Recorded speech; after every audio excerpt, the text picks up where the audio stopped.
मेरे प्यारे देशवासियों, नमस्कार। मन की बात के 110वें एपिसोड में आपका स्वागत है।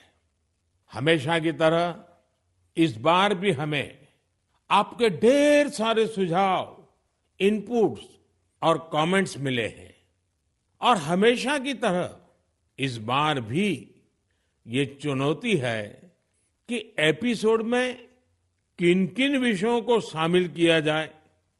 मुझे पॉजिटिविटी से भरे एक से बढ़कर एक इनपुट्स मिले हैं। इनमें बहुत सारे ऐसे देशवासियों का जिक्र है जो दूसरों के लिए उम्मीद की किरण बनकर उनके जीवन में बेहतरी लाने में जुटे हुए हैं। साथियों, कुछ ही दिन बाद 8 मार्च को हम महिला दिवस मनाएंगे। ये विशेष दिन देश की विकास यात्रा में नारी शक्ति के योगदान को नमन करने का अवसर होता है।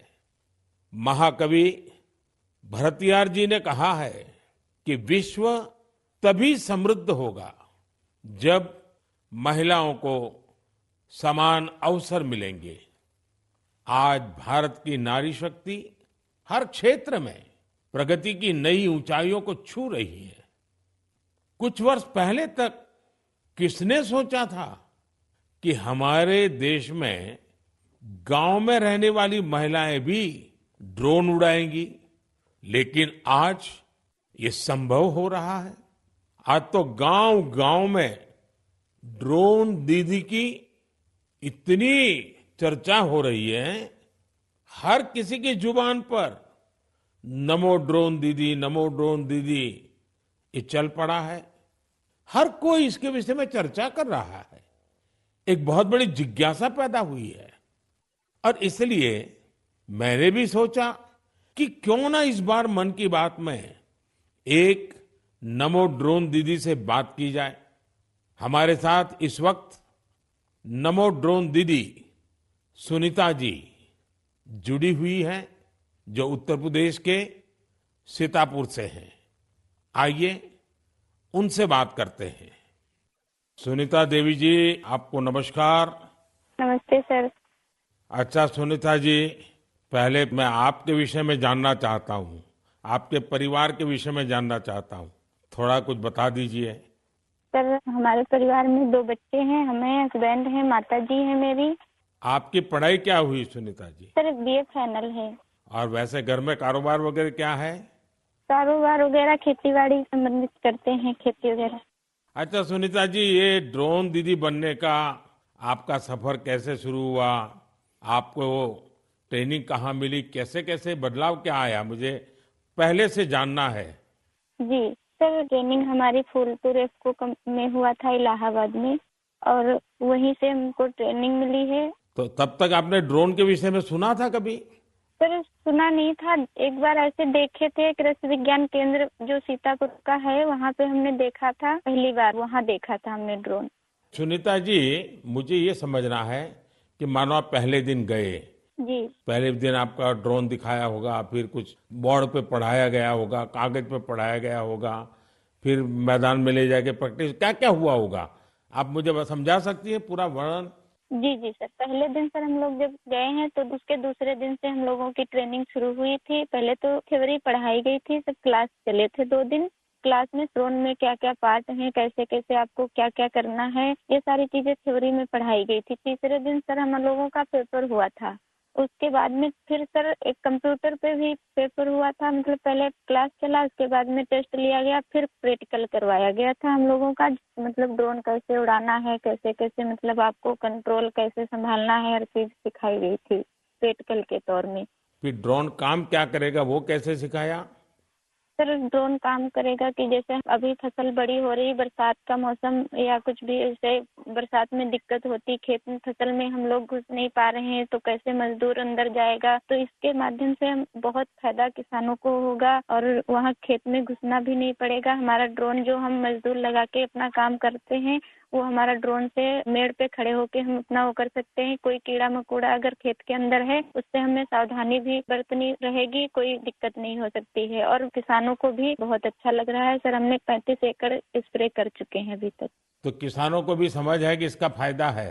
जी सर, किसानों को बहुत संतुष्ट होते हैं, कह रहे बहुत अच्छा लग रहा है, समय का भी बचत होता है, सारी सुविधा आप खुद देती हैं, पानी दवा सब साथ साथ में रखती हैं। और हम लोगों को सिर्फ आके खेत बताना पड़ता है कि कहाँ से कहाँ तक मेरा खेत है, और सारा काम आधा घंटे में ही निपटा देती। तो ये ड्रोन देखने के लिए और लोग भी आते होंगे फिर तो। सर बहुत भीड़ लग जाती है ड्रोन देखने के लिए, बहुत सारे लोग आ जाते हैं। जो बड़े बड़े फार्मर्स लोग हैं वो लोग नंबर भी ले जाते हैं कि हम भी आपको बुलाएंगे स्प्रे के लिए। अच्छा, क्योंकि मेरा एक मिशन है लखपति दीदी बनाने का। अगर आज देश भर की बहनें सुन रही हैं तो एक ड्रोन दीदी आज पहली बार मेरे साथ बात कर रही है, तो क्या कहना चाहेगी आप? जैसे आज मैं अकेले ड्रोन दीदी हूँ, तो ऐसी हजारों बहनें आगे आए कि मेरे जैसे ड्रोन दीदी वो भी बने। और मुझे बहुत खुशी होगी कि जब मैं अकेली हूँ, मेरे साथ में और हजारों लोग खड़े होंगे तो बहुत अच्छा लगेगा कि हम अकेले नहीं, बहुत सारे लोग हमारे साथ में ड्रोन दीदी के नाम से पहचानी जाती हैं। चलिए सुनीता जी, मेरी तरफ से आपको बहुत बहुत बधाई। ये नमो ड्रोन दीदी ये देश में कृषि को आधुनिक बनाने का एक बहुत बड़ा माध्यम बन रही है। मेरी बहुत बहुत शुभकामनाएं। Thank you sir. Thank you. साथियों, आज देश में कोई भी क्षेत्र ऐसा नहीं है जिसमें देश की नारी शक्ति पीछे रह गई हो। एक और क्षेत्र जहां महिलाओं ने अपनी नेतृत्व क्षमता का बेहतरीन प्रदर्शन किया है वो है प्राकृतिक खेती, जल संरक्षण और स्वच्छता। केमिकल से हमारी धरती माँ को जो कष्ट हो रहा है, जो पीड़ा हो रही है, जो दर्द हो रहा है, हमारी धरती माँ को बचाने में देश की मातृशक्ति बड़ी भूमिका निभा रही है। देश के कोने कोने में महिलाएं अब प्राकृतिक खेती को विस्तार दे रही है। आज अगर देश में जल जीवन मिशन के तहत इतना काम हो रहा है तो इसके पीछे पानी समितियों की बहुत बड़ी भूमिका है। इस पानी समिति का नेतृत्व महिलाओं के ही पास है। इसके अलावा भी बहनें बेटियां जल संरक्षण के लिए चौतरफा प्रयास कर रही हैं। मेरे साथ फोन लाइन पर ऐसी ही महिला है कल्याणी प्रफुल्ल पाटिल जी। ये महाराष्ट्र की रहने वाली है। आइए कल्याणी प्रफुल्ल पाटिल जी से बात कर उनका अनुभव जानते हैं। कल्याणी जी नमस्ते। नमस्ते सर जी, नमस्ते। कल्याणी जी, पहले तो आप अपने विषय में, अपने परिवार के विषय में, अपने कामकाज विषय में जरा बताइए। सर मैं एमएससी माइक्रोबायोलॉजी हूँ और मेरे घर में मेरे पतिदेव, मेरी सास है और मेरे 2 बच्चे और 3 साल से मैं अपने ग्राम पंचायत में कार्यरत हूँ। और फिर गांव में खेती के काम में लग गई क्योंकि आपके पास बेसिक नॉलेज भी है, आपकी पढ़ाई भी क्षेत्र में हुई है और अब आप खेती में जुड़ गई हैं। तो क्या क्या नए प्रयोग किए हैं आपने? सर हमने जो 10 प्रकार के हमारी वनस्पति है उसको एकत्रित करके उससे हमने ऑर्गेनिक फवारनी बनाया। जैसे कि जो हम पेस्टिसाइड वगैरह स्प्रे करते तो उससे पेस्ट वगैरह जो हमारी मित्र कीट रहती है वो नष्ट हो रहे हैं और हमारी सॉइल का पोल्यूशन होता है। जो सब केमिकल चीजें वो पानी में घुल मिल रही है उसकी वजह से हमारे बॉडी पर भी हानिकारक परिणाम दिख रहे हैं। उस हिसाब से हमने कम से कम पेस्टिसाइड का यूज करके। तो एक प्रकार से आप पूरी तरह प्राकृतिक खेती की तरफ जा रही हैं। हाँ, जो अपनी पारंपरिक खेती है सर वैसे हमने की पिछले साल। क्या अनुभव आया प्राकृतिक खेती में? सर जो हमारी महिला है उनको जो खर्च है वो कम लगा और जो प्रोडक्ट है सर तो वो समाधान था कि हमने विदाउट पेस्ट वो किया है। क्योंकि अब कैंसर के प्रमाण जो बढ़ रहे हैं जैसे शहरी भागों में तो है लेकिन गांव में भी हमारे उसका प्रमाण बढ़ रहा है। तो उस हिसाब से अगर आप अपने आगे के परिवार को अपने सुरक्षित करना है तो ये मार्ग का अवलंबना जरूरी है। इस हिसाब से वो महिलाएं भी सक्रिय सहभाग इसके अंदर दिखा रही है। अच्छा कल्याणी जी, आपने कुछ जल संरक्षण में भी काम किया है, उसमें क्या किया है आपने? सर, रेन वाटर हार्वेस्टिंग जो हमारे शासकीय जितने भी इमारतें जैसे कि प्राथमिक शाला हुई, आंगनवाड़ियाँ हुए, हमारी ग्राम पंचायत की जो बिल्डिंग है, वहाँ के जो पानी है बारिश का वो सब इकट्ठा करके हमने एक जगह पे कलेक्ट किया हुआ है। और जो रिचार्ज शाफ्ट है सर, कि बारिश का पानी जो गिरता है वो जमीन के अंदर परकोलेट होना चाहिए, तो उस हिसाब से हमने 20 रिचार्ज शाफ्ट हमारे गांव के अंदर किए हुए हैं और 50 रिचार्ज शाफ्ट का सैंक्शन हो गया है। अब जल्दी ही उसका भी काम चालू होने वाला है। चलिए कल्याणी जी, आपल्याशी बोलून खूप आनंद झाला. तुम्हाला खूप खूप शुभेच्छा. सर धन्यवाद, सर धन्यवाद. मलाही तुमच्याशी बोलून खूप खूप आनंद झाला. म्हणजे माझ्या आयुष्याचं संपूर्ण सार्थकी लागलं माझं जीवन असं मी समजते. बस सेवा करा. चलिए, आपका नाम ही कल्याणी है तो आपको तो कल्याण करना ही करना है. धन्यवाद जी, नमस्कार. धन्यवाद सर, धन्यवाद. साथियों, चाहे सुनीता जी हो या कल्याणी जी, अलग अलग क्षेत्रों में नारी शक्ति की सफलता बहुत प्रेरक है. मैं एक बार फिर हमारी नारी शक्ति की इस स्पिरिट की हृदय से सराहना करता हूं. मेरे प्यारे देशवासियों, आज हम सबके जीवन में टेक्नोलॉजी का महत्व बहुत बढ़ गया है. मोबाइल फोन, डिजिटल गैजेट्स हम सबकी जिंदगी का अहम हिस्सा बन गए हैं. लेकिन क्या आप कल्पना कर सकते हैं कि डिजिटल गैजेट्स की मदद से अब वन्य जीवों के साथ तालमेल बिठाने में भी मदद मिल रही है. कुछ दिन बाद 3 मार्च को विश्व वन्य जीव दिवस है. इस दिन को वन्य जीवों के संरक्षण के प्रति जागरूकता फैलाने के उद्देश्य से मनाया जाता है. इस वर्ष वर्ल्ड वाइल्ड लाइफ डे की थीम में डिजिटल इनोवेशन को सर्वोपरि रखा गया है. आपको ये जानकर खुशी होगी कि हमारे देश के अलग अलग हिस्सों में वन्य जीवों के संरक्षण के लिए टेक्नोलॉजी का खूब उपयोग हो रहा है. पिछले कुछ वर्षों में सरकार के प्रयासों से देश में बाघों की संख्या बढ़ी है. महाराष्ट्र के चंद्रपुर के टाइगर रिजर्व में बाघों की संख्या 250 से ज्यादा हो गई है. चंद्रपुर जिले में इंसान और बाघों के संघर्ष को कम करने के लिए आर्टिफिशियल इंटेलिजेंस की मदद ली जा रही है. यहाँ गांव और जंगल की सीमा पर कैमरे लगाए गए हैं. जब भी कोई बाघ गांव के करीब आता है तब एआई की मदद से स्थानीय लोगों को मोबाइल पर अलर्ट मिल जाता है. आज इस टाइगर रिजर्व के आसपास के 13 गांवों में इस व्यवस्था से लोगों को बहुत सुविधा हो गई है और बाघों को भी सुरक्षा मिली है. साथियों, आज युवा एंटरप्रेन्योर्स भी वन्य जीव संरक्षण और इको टूरिज्म के लिए नए नए इनोवेशन सामने ला रहे हैं. उत्तराखंड के रुड़की में रोटर प्रिसीजन ग्रुप्स ने wild life institute of India के सहयोग से ऐसा ड्रोन तैयार किया है जिससे केन नदी में घड़ियालों पर नजर रखने में मदद मिल रही है. इसी तरह बेंगलुरु की एक कंपनी ने बघीरा और गरुड़ नाम का ऐप तैयार किया है. बघीरा ऐप से जंगल सफारी के दौरान वाहन की स्पीड और दूसरी गतिविधियों पर नजर रखी जा सकती है. देश के कई टाइगर रिजर्व में इसका उपयोग हो रहा है. आर्टिफिशियल इंटेलिजेंस और इंटरनेट ऑफ थिंग्स पर आधारित गरुड़ ऐप को किसी सीसीटीवी से कनेक्ट करने पर रियल टाइम अलर्ट मिलने लगता है. वन्य जीवों के संरक्षण की दिशा में इस तरह के हर प्रयास से हमारे देश की जैव विविधता और समृद्ध हो रही है.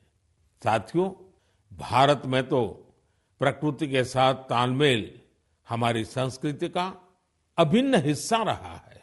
हम हजारों वर्षों से प्रकृति और वन्य जीवों के साथ सह अस्तित्व की भावना से रहते आए हैं। अगर आप कभी महाराष्ट्र के मेलघाट टाइगर रिजर्व जाएंगे तो वहां स्वयं इसे अनुभव कर सकेंगे। इस टाइगर रिजर्व के पास खटकली गांव में रहने वाले आदिवासी परिवारों ने सरकार की मदद से अपने घर को होम स्टे में बदल दिया है। ये उनकी कमाई का बहुत बड़ा साधन बन रहा है। इसी गांव में रहने वाले कोरकू जनजाति के प्रकाश जामकर जी ने अपनी 2 हेक्टेयर जमीन पर 7 कमरों वाला होम स्टे तैयार किया है। उनके यहाँ रुकने वाले पर्यटकों के खाने पीने का इंतजाम उनका परिवार ही करता है। अपने घर के आसपास उन्होंने औषधीय पौधों के साथ आम और कॉफी के पेड़ भी लगाए हैं। इससे पर्यटकों का आकर्षण तो बढ़ा ही है, दूसरे लोगों के लिए भी रोजगार के नए अवसर बने हैं।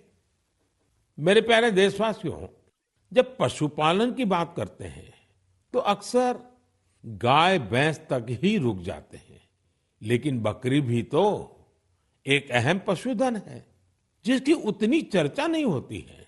देश के अलग अलग क्षेत्रों में अनेकों लोग बकरी पालन से भी जुड़े हुए हैं।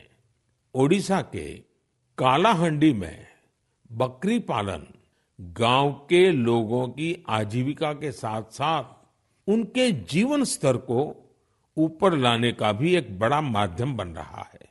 इस प्रयास के पीछे जयंती महापात्रा जी और उनके पति बीरेन साहू जी का एक बड़ा फैसला है।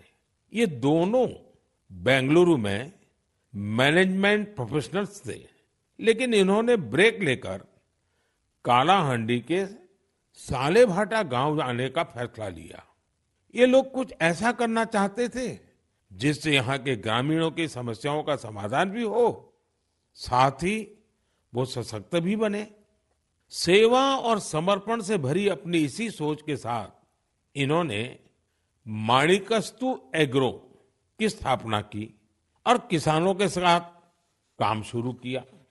जयंती जी और बीरेन जी ने यहाँ एक दिलचस्प माणिकस्तु गोट बैंक भी खोला है। वे सामुदायिक स्तर पर बकरी पालन को बढ़ावा दे रहे हैं। उनके गोट फार्म में करीब दर्जनों बकरियां हैं। माणिकस्तु गोट बैंक इसने किसानों के लिए एक पूरा सिस्टम तैयार किया है। इसके जरिए किसानों को 24 महीने के लिए 2 बकरियां दी जाती हैं। 2 वर्षों में बकरियां 9 से 10 बच्चों को जन्म देती हैं। इनमें से 6 बच्चों को बैंक रखता है, बाकी उसी परिवार को दे दी जाती हैं जो बकरी पालन करता है। इतना ही नहीं, बकरियों की देखभाल के लिए जरूरी सेवाएं भी प्रदान की जाती हैं। आज 50 गांवों के 1000 से अधिक किसान इस दंपत्ति के साथ जुड़े हैं। उनकी मदद से गांव के लोग पशुपालन के क्षेत्र में आत्मनिर्भरता की ओर बढ़ रहे हैं।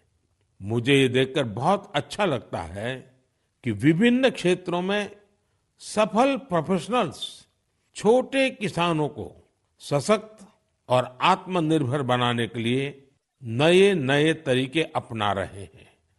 उनका यह प्रयास हर किसी को प्रेरित करने वाला है।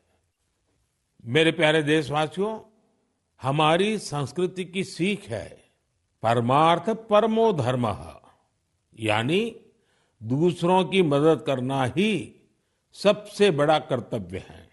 इसी भावना पर चलते हुए हमारे देश में अनगिनत लोग निस्वार्थ भाव से दूसरों की सेवा करने में अपना जीवन समर्पित कर देते हैं।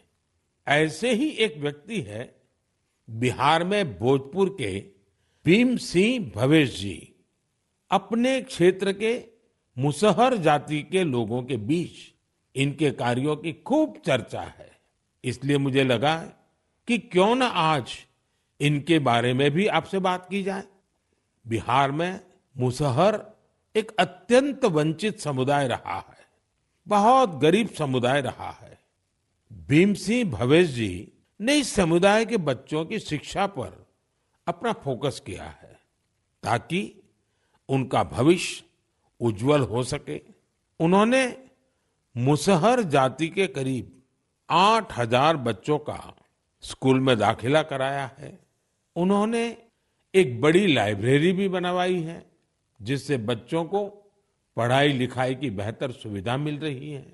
भीम सिंह जी अपने समुदाय के सदस्यों के जरूरी डॉक्यूमेंट बनवाने में, उनके फॉर्म भरने में भी मदद करते हैं। इससे जरूरी संसाधनों तक गांव के लोगों की पहुंच और बेहतर हुई है। लोगों का स्वास्थ्य बेहतर हो, इसके लिए उन्होंने 100 से अधिक मेडिकल कैंप लगवाए हैं। जब कोरोना का महासंकट सिर पर था, तब भीम सिंह जी ने अपने क्षेत्र के लोगों को वैक्सीन लगवाने के लिए भी बहुत प्रोत्साहित किया। देश के अलग अलग हिस्सों में भीम सिंह भवेश जी जैसे कई लोग हैं जो समाज में ऐसे अनेक नेक कार्यों में जुटे हैं। एक जिम्मेदार नागरिक के तौर पर हम इसी प्रकार अपने कर्तव्यों का पालन करेंगे तो यह एक सशक्त राष्ट्र के निर्माण में बहुत ही मददगार साबित होगा। मेरे प्यारे देशवासियों, भारत की सुंदरता यहाँ की विविधता और हमारी संस्कृति के अलग अलग रंगों में भी समाहित है। मुझे ये देखकर अच्छा लगता है कि कितने ही लोग निस्वार्थ भाव से भारतीय संस्कृति के संरक्षण और इसे सजाने संवारने के प्रयासों में जुटे हैं। आपको ऐसे लोग भारत के हर हिस्से में मिल जाएंगे। इनमें से बड़ी संख्या उनकी भी है जो भाषा के क्षेत्र में काम कर रहे हैं।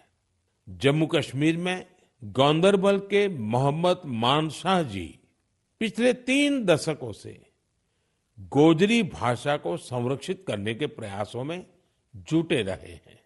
वे गुजर बकरवाल समुदाय से आते हैं जो कि एक जनजातीय समुदाय है। उन्हें बचपन में पढ़ाई के लिए कठिन परिश्रम करना पड़ा था। वो रोजाना 20 किलोमीटर की दूरी पैदल तय करते थे। इस तरह की चुनौतियों के बीच उन्होंने मास्टर्स की डिग्री हासिल की और ऐसे में ही उनका अपनी भाषा को संरक्षित करने का संकल्प दृढ़ हुआ। साहित्य क्षेत्र में मानशाह जी के कार्यों का दायरा इतना बड़ा है कि इसे करीब 50 संस्करणों में सहेजा गया है। इनमें कविताएं और लोकगीत भी शामिल हैं। उन्होंने कई किताबों का अनुवाद गोजरी भाषा में किया है। साथियों, अरुणाचल प्रदेश में तीरप के बनवंग लोसू जी एक टीचर है। उन्होंने वांचो भाषा के प्रसार में अपना अहम योगदान दिया है। यह भाषा अरुणाचल प्रदेश, नागालैंड और असम के कुछ हिस्सों में बोली जाती है। उन्होंने एक लैंग्वेज स्कूल बनवाने का काम किया है। इसके वांचो भाषा की एक लिपि भी तैयार की है। वो आने वाली पीढ़ियों को भी वांचो भाषा सिखा रहे हैं ताकि इसे लुप्त होने से बचाया जा सके। साथियों, हमारे देश में बहुत सारे ऐसे लोग भी हैं जो गीतों और नृत्यों के माध्यम से अपनी संस्कृति और भाषा को संरक्षित करने में जुटे हैं।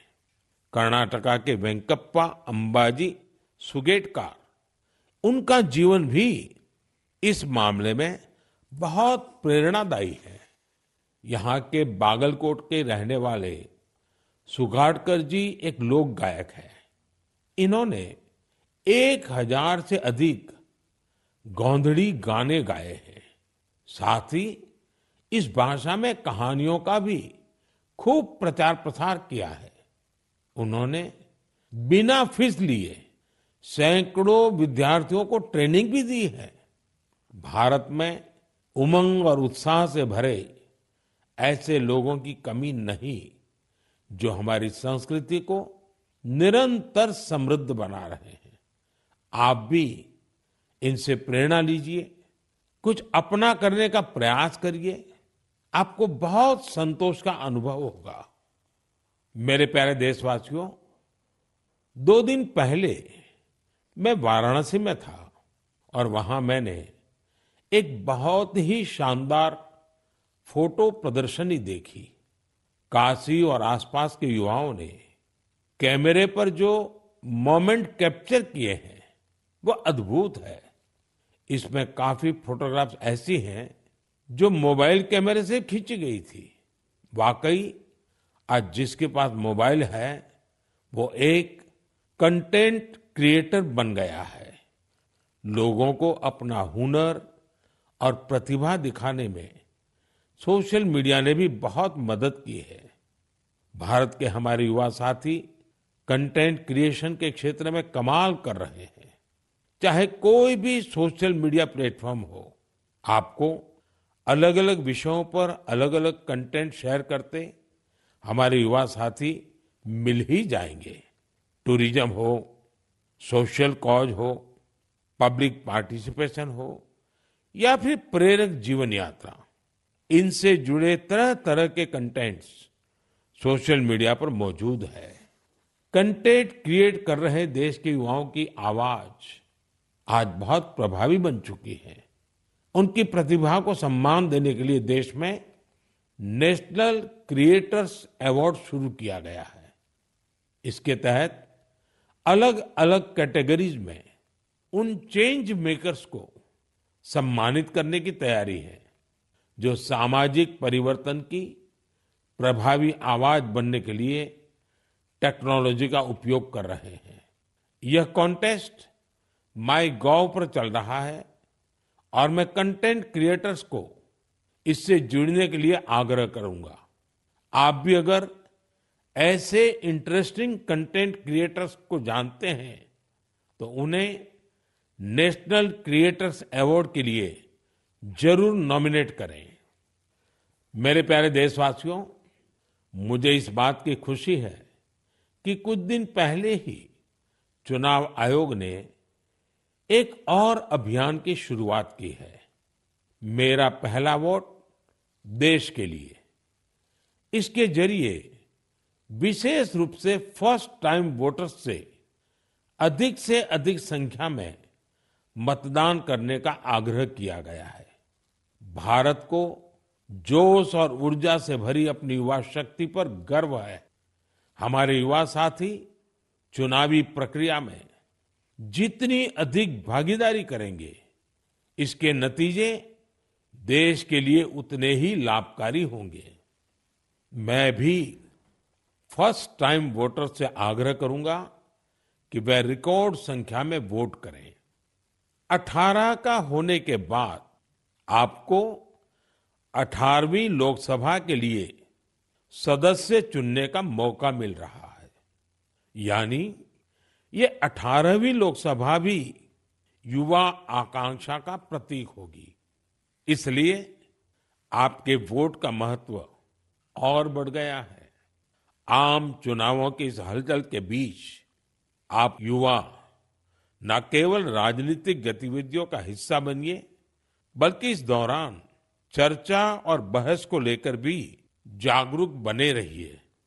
और याद रखिएगा, मेरा पहला वोट देश के लिए।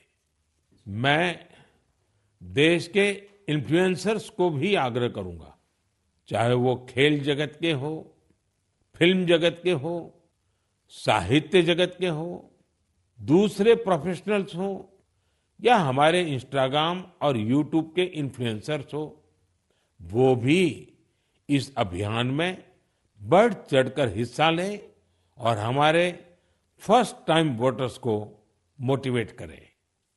साथियों, मन की बात के इस एपिसोड में मेरे साथ इतना ही।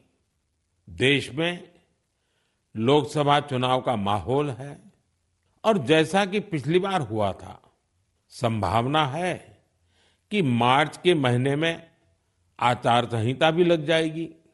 ये मन की बात की बहुत बड़ी सफलता है कि बीते 110 एपिसोड में हमने इसे सरकार की परछाई से भी दूर रखा है। मन की बात में देश की सामूहिक शक्ति की बात होती है, देश की उपलब्धि की बात होती है। ये एक तरह से जनता का, जनता के लिए, जनता द्वारा तैयार होने वाला कार्यक्रम है। लेकिन फिर भी राजनीतिक मर्यादा का पालन करते हुए लोकसभा चुनाव के इन दिनों में अब अगले 3 महीने मन की बात का प्रसारण नहीं होगा। अब जब आपसे मन की बात में संवाद होगा तो वो मन की बात का 111वां एपिसोड होगा। अगली बार मन की बात की शुरुआत 111 के शुभ अंक से हो तो इससे अच्छा भला क्या होगा। लेकिन साथियों, आपको मेरा एक काम करते रहना है। मन की बात भले 3 महीने के लिए रुक रहा है, लेकिन देश की उपलब्धियां थोड़ी रुकेंगी। इसलिए आप मन की बात हैशटैग के साथ समाज की उपलब्धियों को, देश की उपलब्धियों को सोशल मीडिया पर डालते रहें। कुछ समय पहले एक युवा ने मुझे एक अच्छा सुझाव दिया था। सुझाव ये कि मन की बात के अब तक के एपिसोड में से छोटे छोटे वीडियो YouTube शॉर्ट्स के रूप में शेयर करना चाहिए। इसलिए मैं मन की बात के श्रोताओं से आग्रह करूंगा कि ऐसे शॉर्ट्स को खूब शेयर करें। साथियों, जब अगली बार आपसे संवाद होगा तो फिर नई ऊर्जा, नई जानकारियों के साथ आपसे मिलूंगा। आप अपना ध्यान रखिए। बहुत बहुत धन्यवाद। नमस्कार।